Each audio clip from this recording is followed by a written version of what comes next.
أن النبي صلى الله عليه وعلى آله وسلم قال: من توضأ فأحسن الوضوء ثم أتى الجمعة في الساعة الأولى فكأنما قرب بدنه، ومن راح في الساعة الثانية فكأنما قرب بقرة، ومن راح في الساعة الثالثة فكأنما قرب كبشا أقرا، ومن راح في الساعة الرابعة فكأنما قرب دجاجة، ومن راح في الساعة الخامسة فكأنما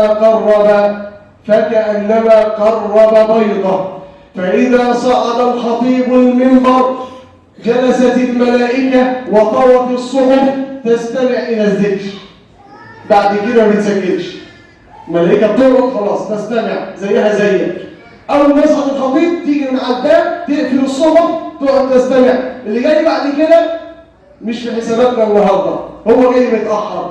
عشان كده التبكير يوم الجمعة مهم. وقال النبي صلى الله عليه وعلى آله وسلم في الحديث الصحيح الذي قال عنه العلماء: لا نعلم حديثا في الإسلام أعظم أجرا من هذا الحديث، ألا وهو: من غسل واغتسل وبكر وابتكر ومشى ولم يركب ودنا من الإمام فاستمع وأنصت، وفي رواية فاستمع ولم يلغو، كان له بكل خطوة يخطوها أجر سنة صيامها وقيامها.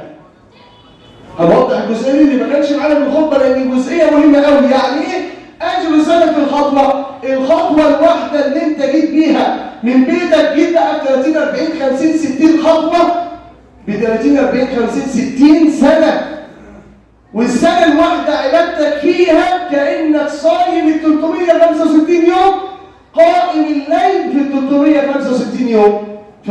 ده فين؟ في الخطوة الواحدة.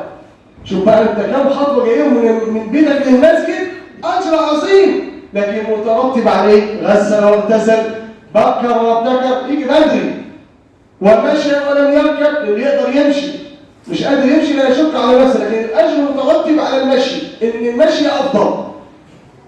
ولذلك قال النبي صلى الله عليه وسلم: ألا أدلكم على ما يرفع الله به الخطايا ويرفع به الدرجات؟ لم يحفز الصحابة، يقول لكم على حاجة ربنا يغفر لكم وتترفع درجتكم في الآخرة؟ قالوا: بلى يا رسول الله. قال: إسباغ الوضوء على المكاره. يبقى في عز البرد كده وانت مستحمل الميه الساقعه، ينفع سخن؟ ينفع. طب مش قادر اسخن بس مضطر استحملها، اجرك عظيم. ده اسباب وضوء، انك بتحسن مش وضوء خلاص، لا، بتتوضا وضوء مجود حسن صحيح ومستحمل شده البرد في الفجر وقبل الفجر. ده اسمه اسباغ الوضوء على المكاره، او ايدك فيها ألم فيها جرح وانت بتحمل الميه عليها، ده إثبات الوضوء على المكاره، مما يرفع الله به الدرجات ويغفر به الذنوب والسيئات. ألا أدلكم على ما يمحو الله به الخطايا ويرفع به الدرجات؟ قالوا: بلى يا رسول الله صلى الله عليه وعلى وسلم. قال: إسباب الوضوء على المكاره. الثاني: وكثرة الخطى إلى المساجد.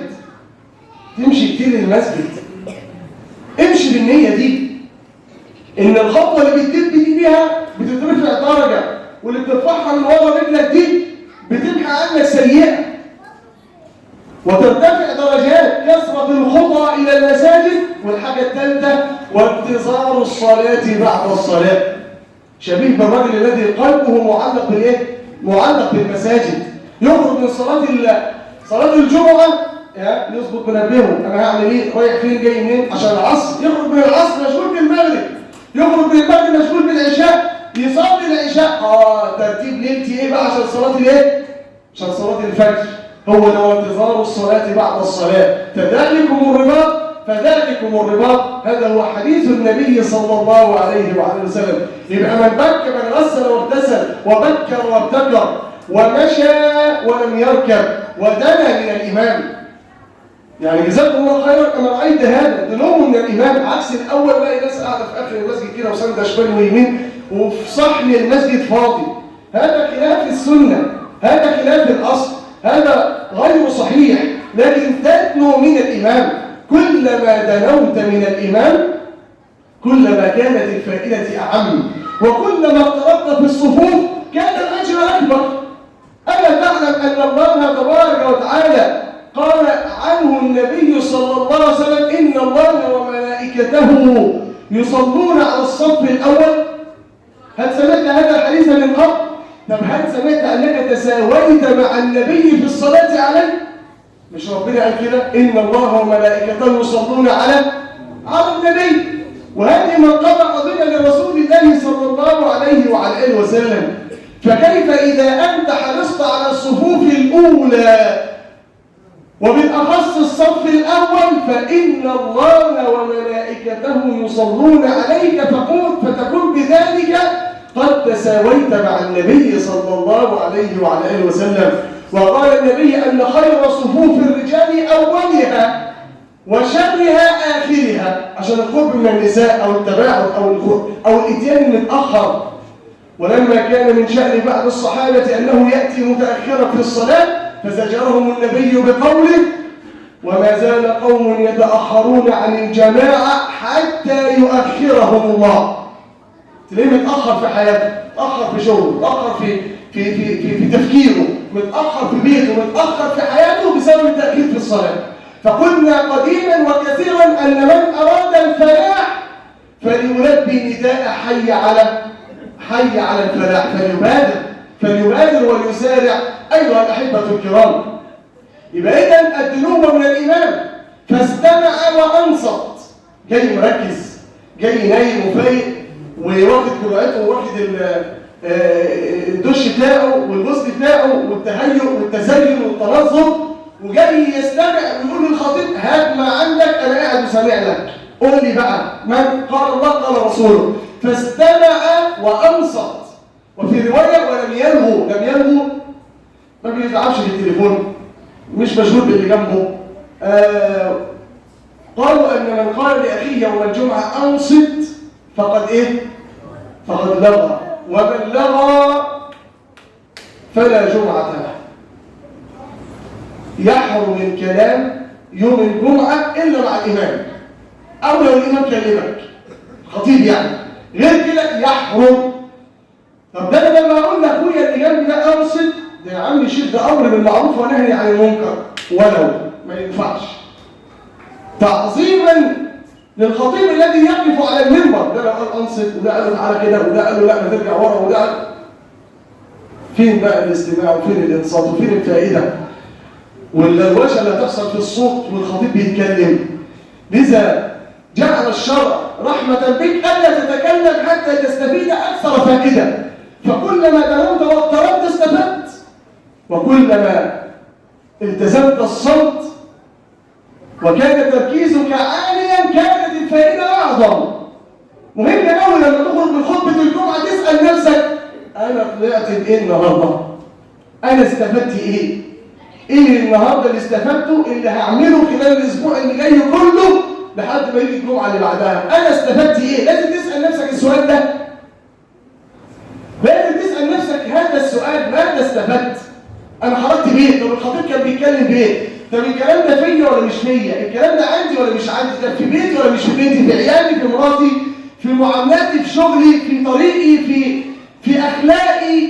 الكلام ده أنا منه فين؟ أنا منه الكلام ده وقع عليا إيه؟ لازم تسأل نفسك، ولازم تقول أنا استفدت إيه، ولازم تعدهم. أنا استفدت 1 2 3 4.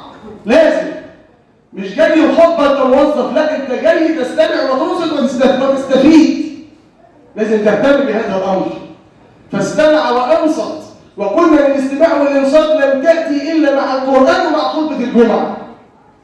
وإذا قرئ القرآن فاستمعوا له وأنصتوا لعلكم ترحمون. وهنا برضه جاء الاستماع والإنصات في خطبة الجمعة. فاستمع وأنصت، مش مجرد صوت كده عمال يردد في ذهنه وخلاص، لا، ده اسمه استماع. لكن الإنصات هو فهم ما يقال أو محاولة فهم ما يقال.